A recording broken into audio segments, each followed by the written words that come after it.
this is Faith of Faith and Books. How are you?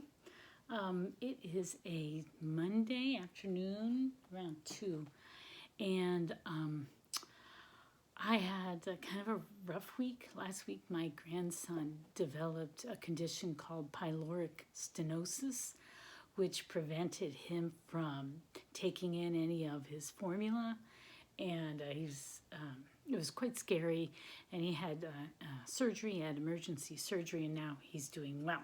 So that's great. But at the same time, I had this bilious attack. I've been reading so many Victorian things, that's what I kept telling myself, I'm having a bilious attack, which is probably diverticulitis, it's hard to say.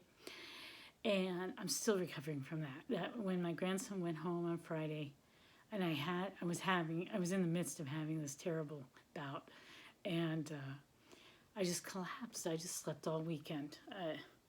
I didn't even go to church. I mean, I just was out of it. So I'm feeling a little better today, but still not 100%. So I'm taking it easy. But I thought I would do a tag because I don't have the energy to record something and then upload it. But I thought, why don't I just record right now, and then I'll worry about uploading it tomorrow and putting all the links in. So I don't quite have the attention span. Anyway, so I saw this. I've been watching a bit of YouTube, BookTube, and I saw this top 20 favorite characters in fiction or literature or something. I forget, novels. And this, I saw it at Market Book Time with Elvis, and also Michael K. Vaughan, which is kind of a new channel to me. And he's quite entertaining. There's something about him that reminds me of one of my brother-in-laws. The way he talks, the way he jokes around is similar. But, so I thought I would do that. So these are, I wrote down while I was lying in bed, kind of feverish. I was just going over in my head. So this is very random. They aren't ranked at all.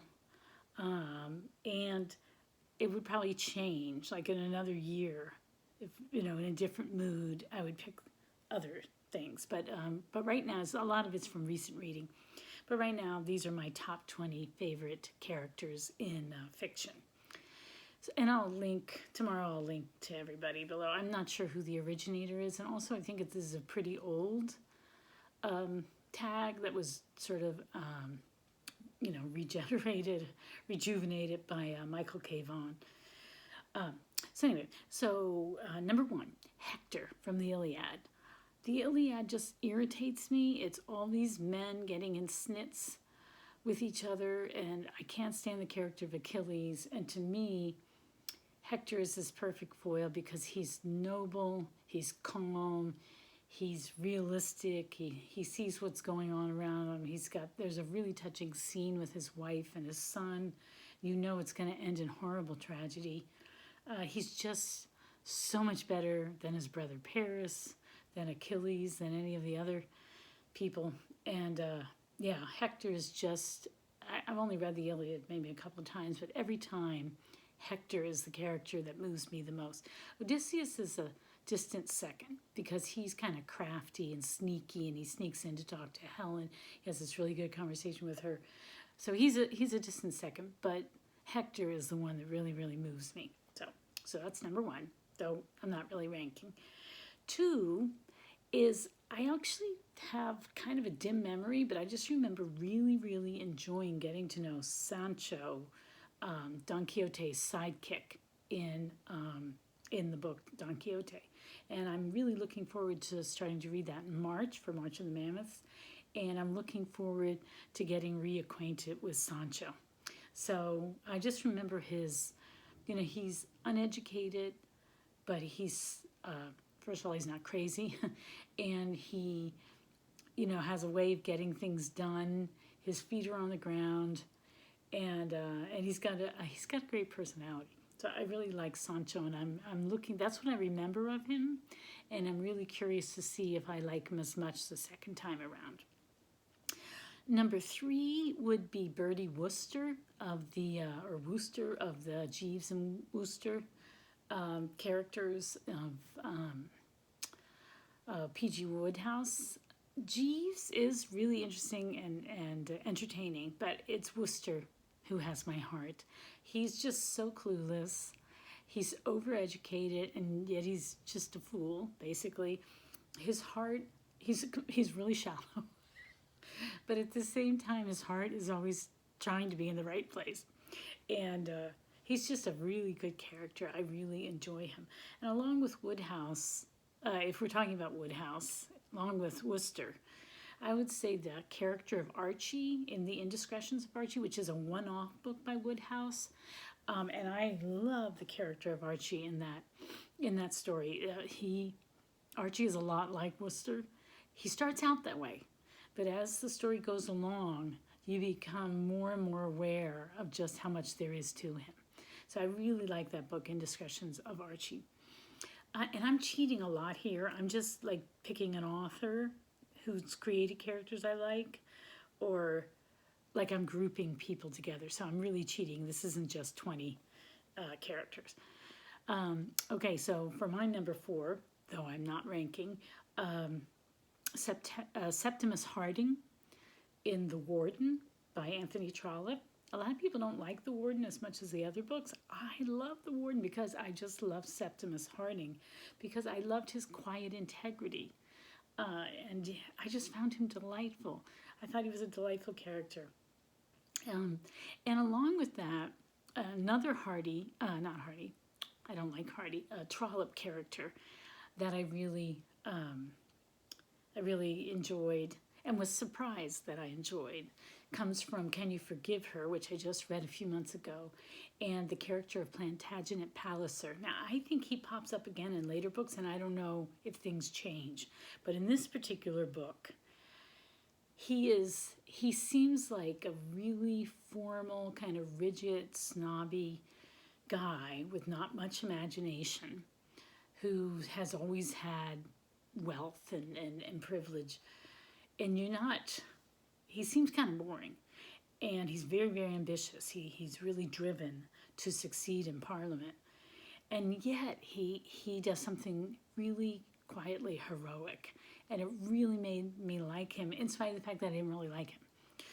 Because he stays the same. He's the same character. He doesn't change. He's still, who he is. But he does something. He had a hidden depth to him that I really appreciated. And then I was making this list, and I thought, these are all men. I need women. So, of course, the first thing that popped to mind was Jo March from Little Women. And who doesn't love Jo? She's so vivacious and passionate, and we can empathize with her so much. So she's sort of a given. She's one of those characters you love to return to. And then, thinking more about women, I thought of Hester Prine from The Scarlet Letter, and her story arc is wonderful, because when there's no hope, when she's been marginalized, when everyone has judged her and she doesn't have anyone to turn to, and she has her integrity, and she knows, she clings to that, and that's what gets her through. And in the end, she turns out to be, the greatest one. She was the one that was truly a great soul. And she truly is closer to, what it is to be good, to be really good, to be Christ-like. So yeah, I liked that one. I liked her a lot. Very admirable. And then 7 is Anne Shirley of Anne of Green Gables. Now, I'm somebody who never read the entire series because I tried to read the second book, and it just felt derivative to me, and like she was just milking the success of the first one. I lost interest halfway through. But I love Anne of Green Gables, the first book. I read it at least 3 times. And I've seen the TV series, not the most recent, but the other one. And she's just a wonderful character, so full of life, just a really charming character.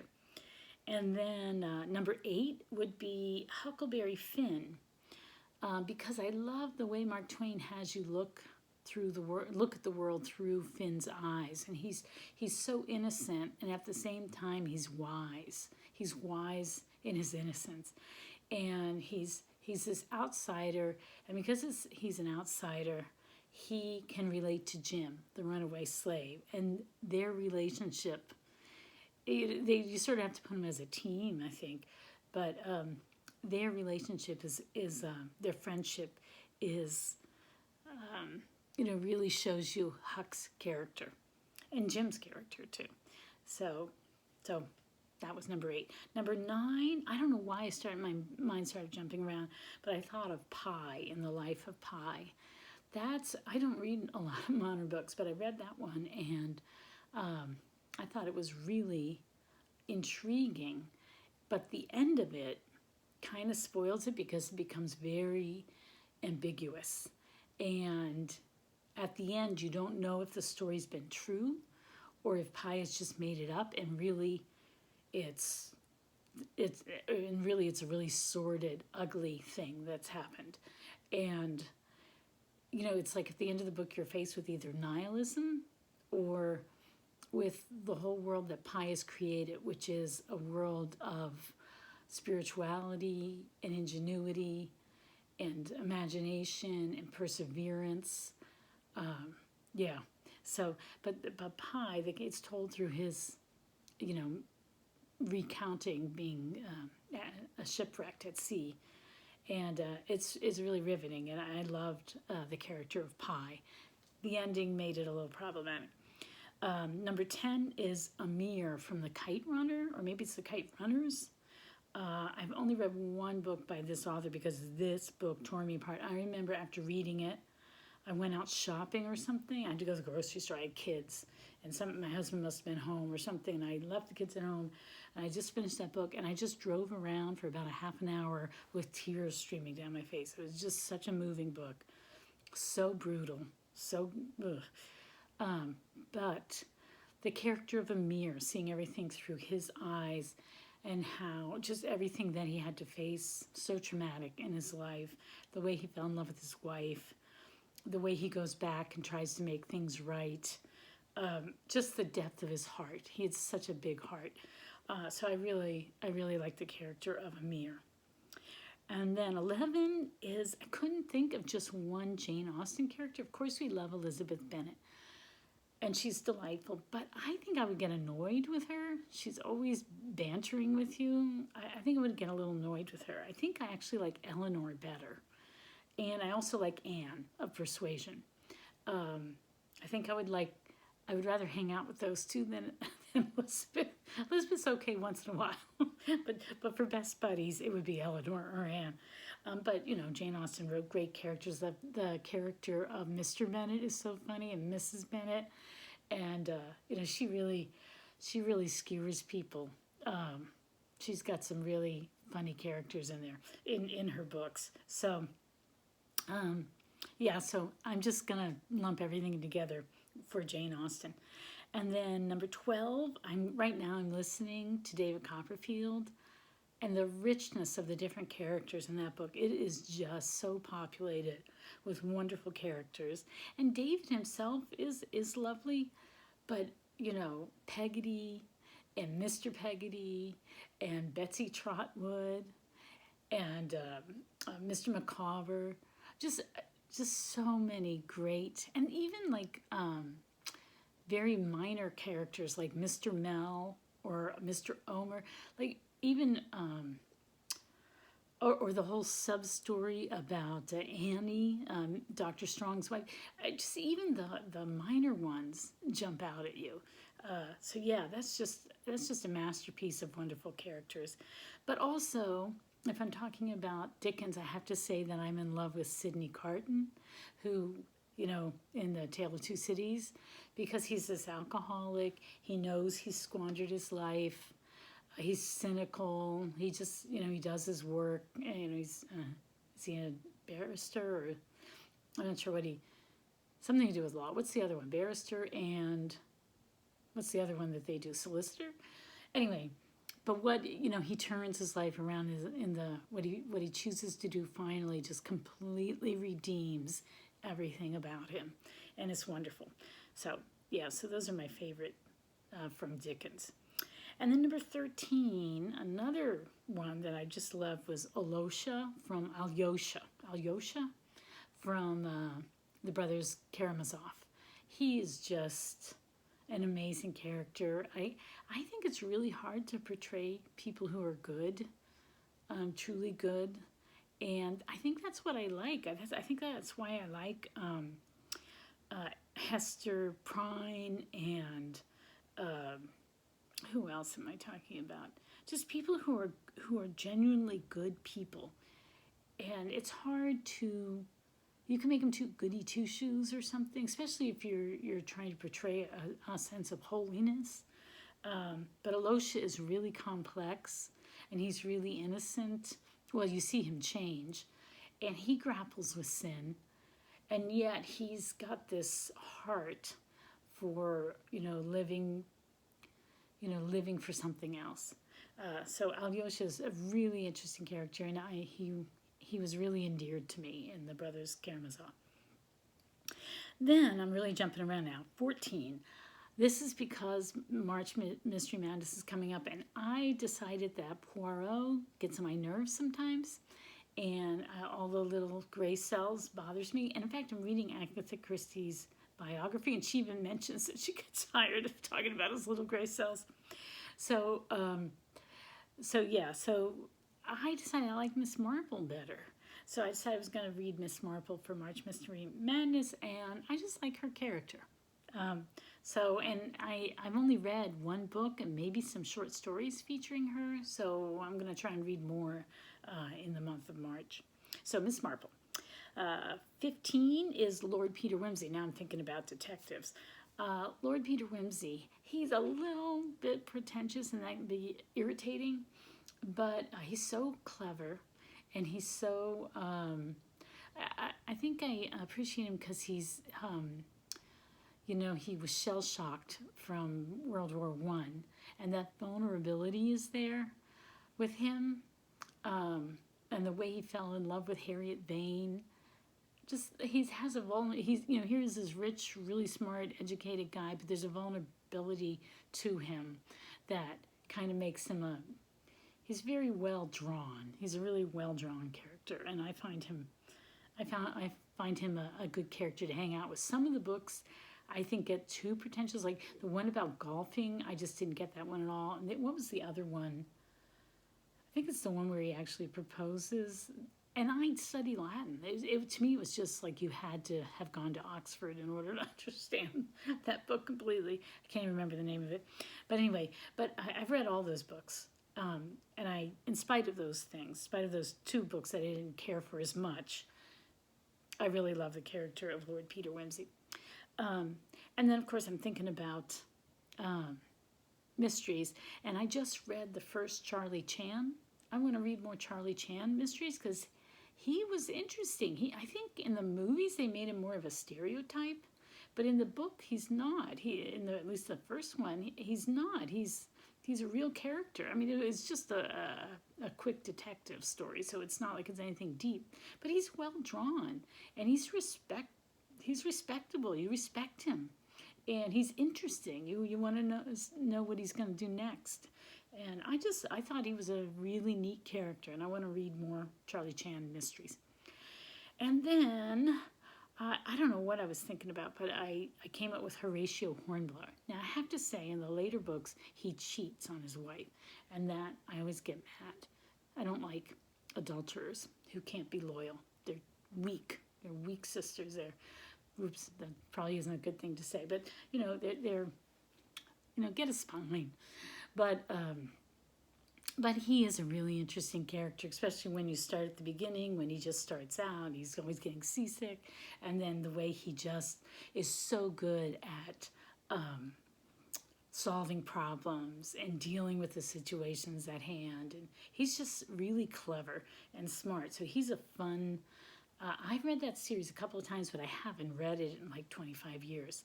But I did go through a period where that was my reread. So Horatio Hornblower. And they did an okay job on the series. I thought they kind of dumbed him down in a way. And the thing that I really appreciated in the books wasn't there as much in in the TV series, even though it was a fun series. But I like the books better. And then the other one is just sort of a one-off by Mary Roberts Reinhardt. And I noticed that Janelle at, oh my gosh, I'm drawing a blank. What is the name of her channel? Oh, Janelle. You know who I mean. She's one of the hosts for the March Mystery Madness, and she's going to do a read-along of The Breaking Point by Mary Roberts Reinhardt. That's a really good book. You should do it if you should do the read-along.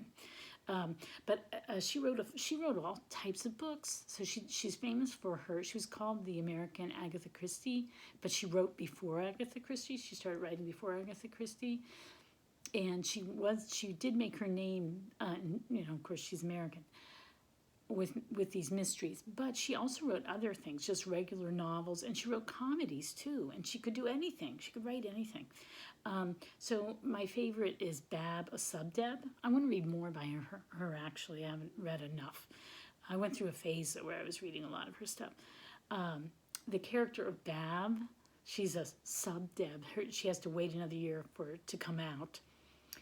coming out, and her sister has come out, and she's very jealous of her older sister, and she's just a very lively girl who doesn't understand. She's very pretty, and she does not understand the power of her own beauty at all. She's completely clueless, and she's just so much fun. She's really a lot of fun, and it's a laugh out loud book, and I love the character of Bab. And then 19, thinking of women characters again, is Mary Barton by Elizabeth Gaskell. She's flawed. She's also very pretty. She gets her head turned. She doesn't realize that there's something precious right there in her life that she should appreciate more than she does. And yet, she's a good person, and she has to face some really, really hard truths. She's very impoverished. She has to face some really hard truths. And in the end of the day, she saves the day. She does the right thing, and she gets it done. And it's really thrilling. It's like, there's a lot of suspense at the end of that book. It has a slow beginning, but a lot of suspense at the end. I really like Mary Barton.